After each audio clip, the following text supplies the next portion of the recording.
കോട്ടയം അവിടെ ചോദിച്ചിട്ടുണ്ട്. എന്തോന്ന് എടുത്തു കഴിഞ്ഞാൽ വണ്ടി അടിച്ചുകളെ പൊട്ടി. ഞാൻ ഇവിടെ വിളിച്ച് പറഞ്ഞാൽ അവരിപ്പോഴും വരും. എന്തോന്ന് എടുത്തു കഴിഞ്ഞാ ഫോട്ടോ എടുത്താ ഇപ്പൊ വിളിച്ച് പറയാം അവിടെ ആൾ വരും. വരുമ്പോൾ ഞാൻ പൊക്കിക്കൊണ്ട് പോയി ചെയ്യും. എന്തോന്ന് വിളിച്ചു കോട്ടയം ഡിസ്ട്രിക്റ്റിൽ ഊബർ റോഡ്. ഹലോ, നമസ്കാരം, സ്വാഗതം.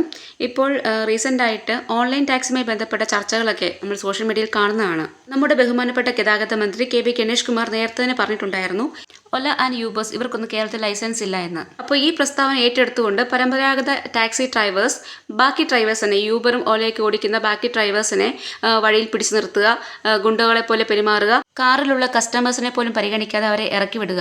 അപ്പോൾ അതുമായി ബന്ധപ്പെട്ട് ഇപ്പോൾ അടുത്തിടെ കോട്ടയം നഗരത്തിലുണ്ടായ ഒരു വീഡിയോ ആണ് ഇപ്പോൾ നിങ്ങൾ കാണാൻ പോകുന്നത്. അവിടെ ചോദിച്ചിട്ടുണ്ട്. എന്തോന്ന് എടുത്തു കഴിഞ്ഞാൽ വണ്ടി അടിച്ചുകളെ പൊട്ടി. ഞാൻ ഇവിടെ വിളിച്ച് പറഞ്ഞാൽ അവരിപ്പോഴും വരും. എന്തോന്ന് എടുത്തു കഴിഞ്ഞാ ഫോട്ടോ എടുത്താ ഇപ്പൊ വിളിച്ച് പറയാം അവിടെ ആൾ വരും. വരുമ്പോൾ ഞാൻ പൊക്കിക്കൊണ്ട് പോയി ചെയ്യും. എന്തോന്ന് വിളിച്ചു കോട്ടയം ഡിസ്ട്രിക്റ്റിൽ ഊബർ ഓടാനുള്ള പെർമിഷൻ ഇല്ല. അറിയാവോ? ഇല്ല, അറിയത്തില്ല. അറിയാൻ പറഞ്ഞതിന്റെ ഊബറിന്റെ അവരെ വിളിച്ചു വരും. ഇപ്പൊ നിങ്ങളുടെ എറണാകുളത്തെ ഓഫീസൊക്കെ അടച്ചല്ലോ? ഇല്ല, അടച്ചില്ല. ആരും അടച്ചില്ലെന്ന്? ഇല്ല, ആരും കേൾക്കണോ? വെറുതെ ഞാൻ വിളിച്ച അവര് വരും, നിന്നെ അടിച്ച് നിന്റെ വണ്ടിയും പൊട്ടിച്ച് നിനക്ക് അടി തരും. അടിച്ചു പൊട്ടിക്കും വണ്ടി. അടിച്ചു പൊട്ടിക്കാനാ ഒരു വഴിയില്ല.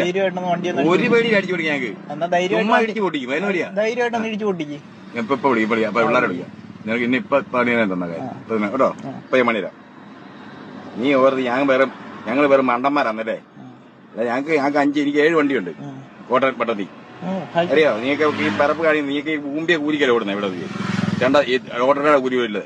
ഓട്ടോക്കാർ വന്നിട്ട് അവരെ എന്നെ ഇടിക്കും വിളിച്ചാ. അതുകൊണ്ട് നീ മര്യാദയ്ക്ക് പൊക്കോ, ഞാൻ പണി നടത്തും. ഇനിയിപ്പൊ ഞാൻ വിളിക്കാം, നിന്നെ വിളിച്ചപ്പോ സംസാരിക്കാം. ഇനി അമ്മാരെ വിളിച്ചാൽ അമ്മാരെ കൊണ്ടേ ഇടിക്കാം. കുഴപ്പമില്ല. ഇവിടെ തന്നെ ചേട്ടൻ വിളിപ്പിക്കും. എന്തായാലും മാറി ഞാൻ ഒന്ന് ഇറങ്ങട്ടെ. ഞാൻ ഒന്ന് ഇറങ്ങിക്കോട്ടെ.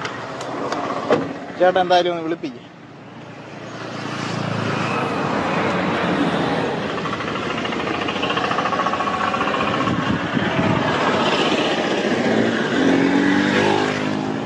കോട്ടയം അവിടെ ചോദിച്ചിട്ടുണ്ട്. എന്തോന്ന് നിങ്ങൾ കണ്ടില്ലേ, ഇതാണ് ഓൺലൈൻ ടാക്സി ഡ്രൈവേഴ്സിന്റെ അവസ്ഥ.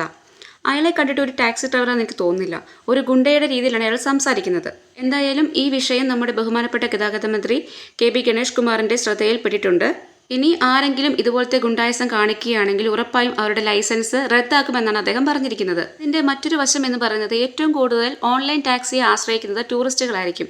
അല്ലെങ്കിൽ നമ്മുടെ നാട്ടിലെ എന്തെങ്കിലും എമർജൻസി സിറ്റുവേഷനിലോ എന്തെങ്കിലും ഫംഗ്ഷനോ കാര്യങ്ങൾക്ക് വേണ്ടിയിട്ടായിരിക്കും കൂടുതൽ ആൾക്കാരും ഓൺലൈൻ ടാക്സി തിരഞ്ഞെടുക്കുന്നത്. അതിന്റെ പ്രധാന കാരണം ഇതിന് ചാർജ് കുറവും സേഫ് എന്നുള്ളതുമാണ്. ഇത്തരം സംഭവങ്ങൾ തുടരെ ഉണ്ടാവുമ്പോൾ അത് നമ്മുടെ ടൂറിസത്തിനെയാണ് ബാധിക്കുന്നത്. ശക്തമായ നിയമ താക്കീത് മാത്രമാണ് ഇതിനുള്ള പ്രതിവിധി. നിങ്ങളുടെ അഭിപ്രായങ്ങൾ കമന്റ് ചെയ്യുക.